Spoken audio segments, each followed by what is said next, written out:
Hey guys, thanks for obviously stopping by and watching the video. Just remember, if you like it, just leave a like. Um, and if you do find yourself coming back here on the regular, then please subscribe. It may not help you a lot, but it does help me a lot. So thank you, and let's get on with the video.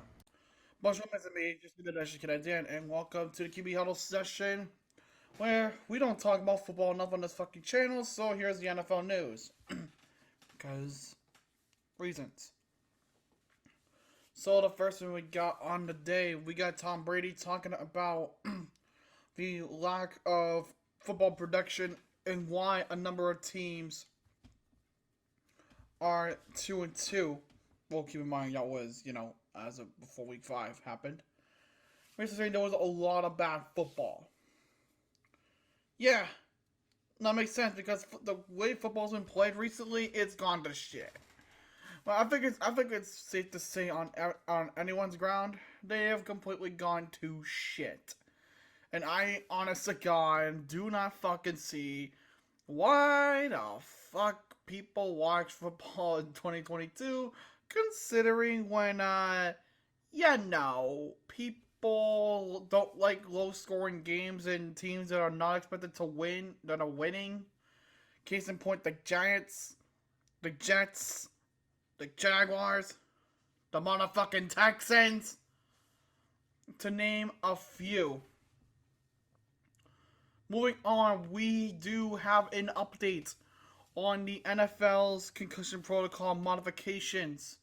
So, which I believe it did take effect this past Sunday.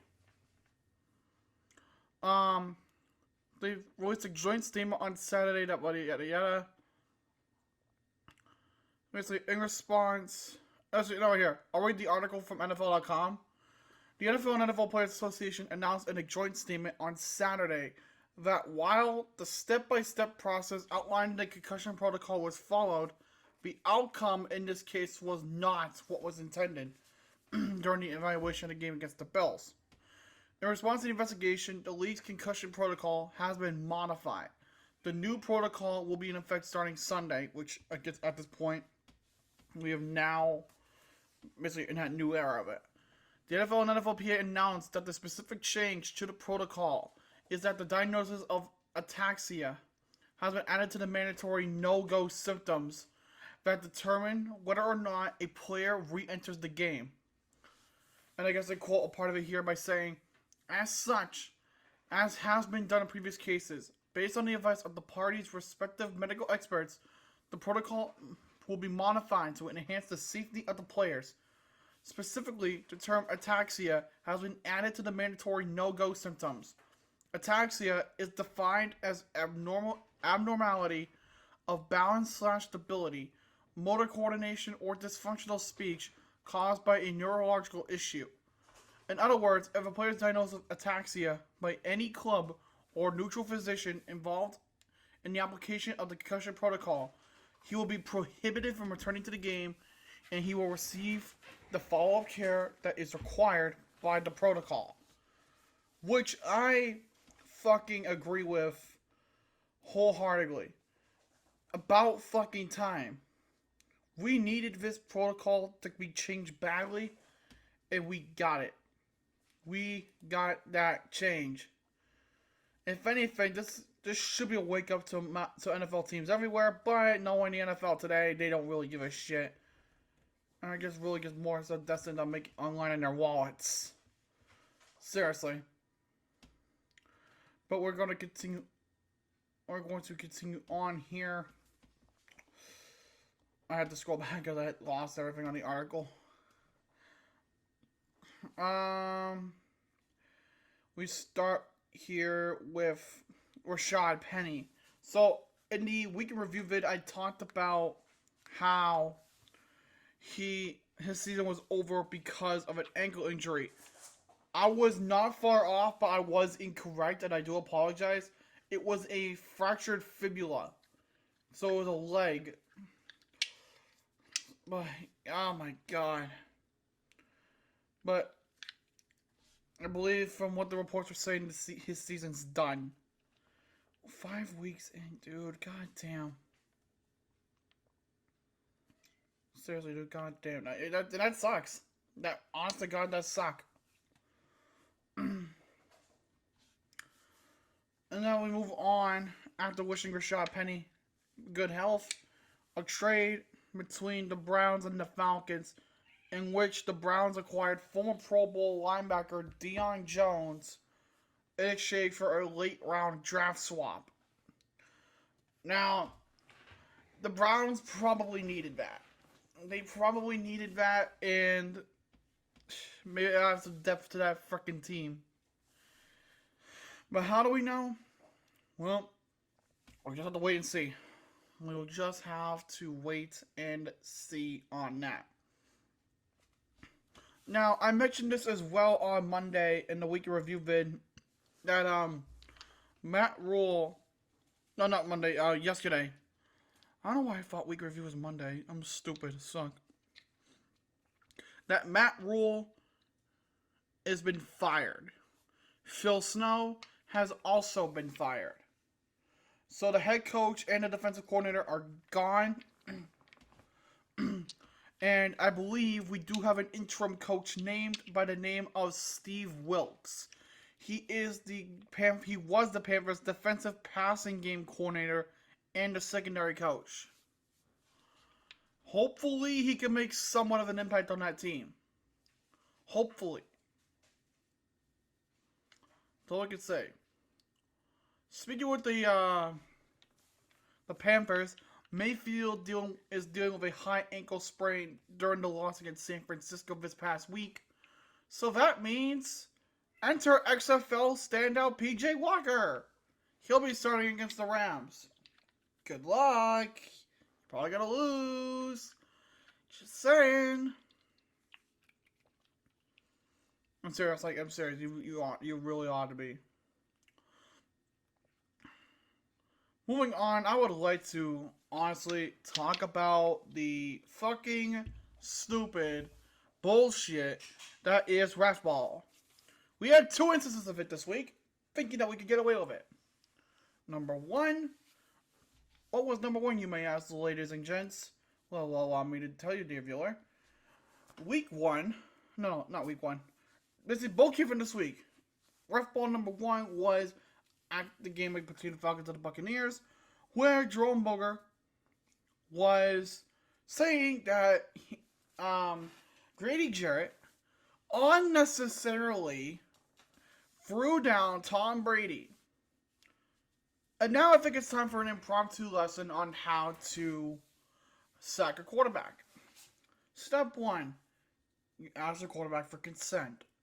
Once a quarterback has been given consent, once the quarterback has given you the consent, step 2, you wrap your arms around him and you slowly pull him to the ground. Step 3, you make sure you tuck him in, you fluff up his pillow. Step 4, you read him a good bedtime story. No, shitty stories do not count. Step 5, you make sure he has a warm glass of milk and help him fall to sleep. That's a sack. That is a sack nowadays. Because what the fuck is roughing the passer? Ref ball number 2. That's nice. And they call one on Chris Jones for a sack that was also turned into a fumble recovered by Chris Jones. I'm not exactly sure how the hell I was roughing the passer, but I believe the referees are a little bit blind. This is their eyesight. What's that? You can't see anything? Oh, no shit! Because you're fucking biased. But what the fuck do I know? Also, please, for the love of God, please fix your fucking roughing the passer definition, because nobody knows what the fuck roughing the passer is. Like, seriously, NFL. Sticking with that game. After the game ended, Davante Adams was fucking pissed. So what does he do? On the way out, he pushes a cameraman. I mean, look at you get in a guy's way. Well, I understand. You get frustrated and you want the guy to just get the fuck out of your way because, you know, you're not exactly in the fucking mood. Adams apologized, but Davante Adams, I need you to place your hands behind your back. You are under arrest for assault causing bodily harm. Yeah, I'm serious.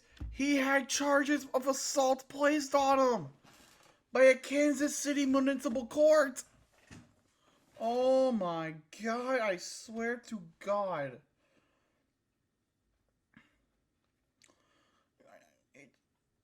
I swear to God, this league is fucking dumb. This league is fucking dumb. I don't know. I really and genuinely do not know. I wish I knew, but I don't. I know about as much about the whole thing. I don't know. And I believe he's also been cited. A citation. What in the... What the fuck? What the fuck? Alright, can we just stop being stupid? Hey, rest, NFL, right here. Look at my eyes, okay? Just look into my eyes, okay? Just look into my eyes.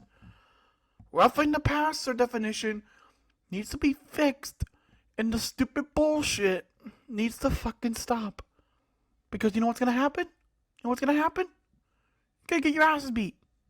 Not by me, because I'm about as strong as a sack of potatoes.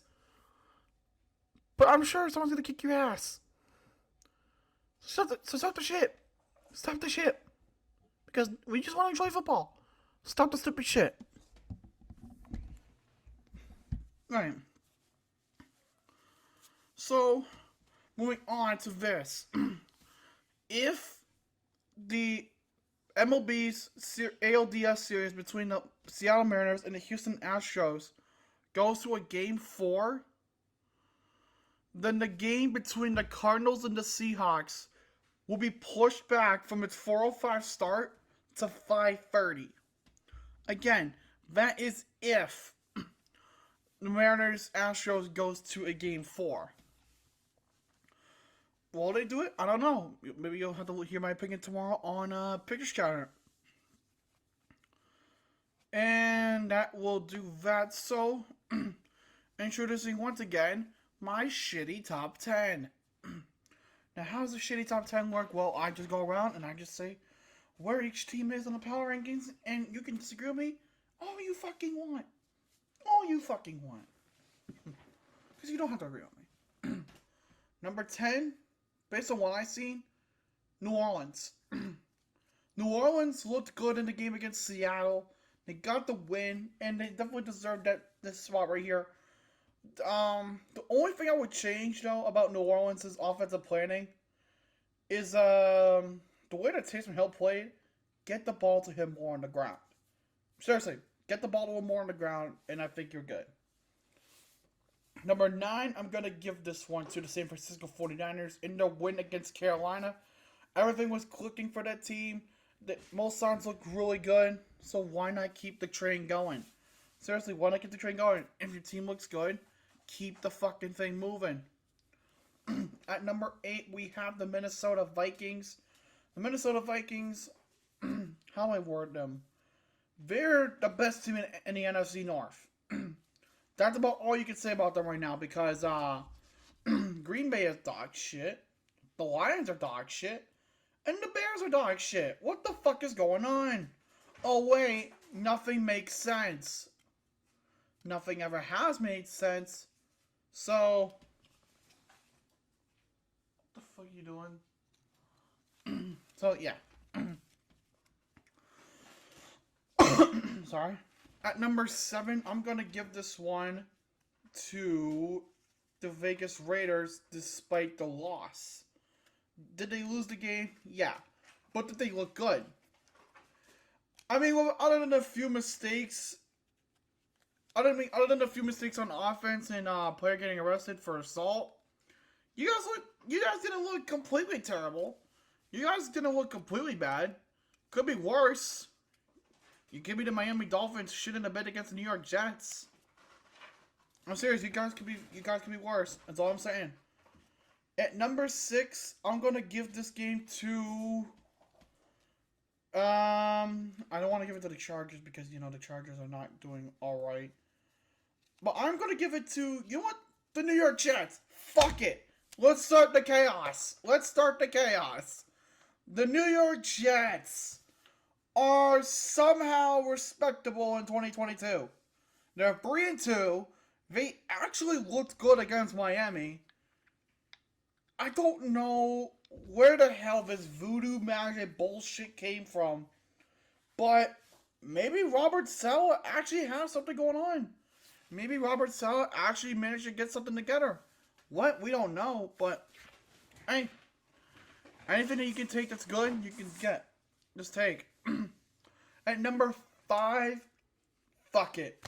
The New York Giants. They escaped London with the win over Green Bay. They escaped with that win. They shouldn't have gotten that win, but they got it. They fucking got it. Honestly, God, the Giants are somehow 4-1 and are looking like a divisional powerhouse. Seriously, they are looking like it. At number 4, we have the Dallas Cowboys.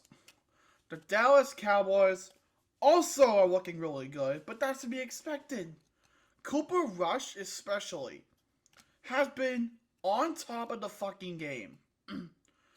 Cooper Rush, in all things considered, might be one of the better quarterbacks in the league right now. I mean, he's proved it. He's undefeated as a starter. Remember, he's coming in that one game against, I believe it was the Cowboys. That Cowboys play. I don't know what game it was when Dak got injured.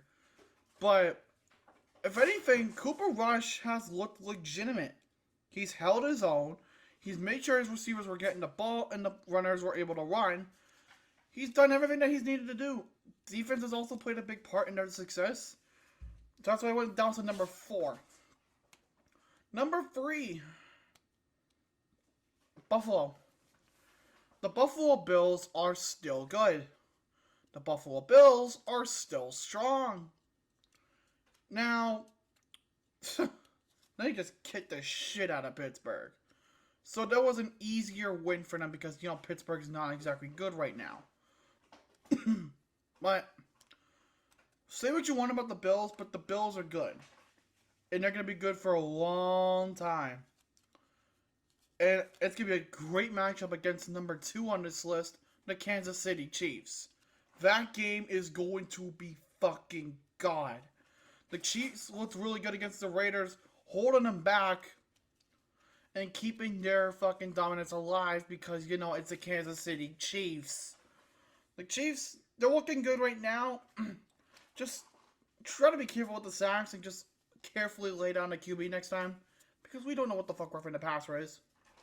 And at number 1, fly, Eagles, fly. The Philadelphia Eagles. Undefeated. Somehow, this team is put their shit together and has formed a team that has actually been really strong. In a division where the Cowboys and Giants are 4-1, they're just the lone guys on top, 5-0. They're actually in a strong division. The only team that's weak, is, these guys. But still, the Eagles have proven to us that Jalen Hurts is a good quarterback. The tandem of Hurts and Brown is good. Also, Hurts and Goddard. Also, Hurts handing the ball to Miles Sanders because Miles Sanders is the best running back that region has seen in a while. My Lord.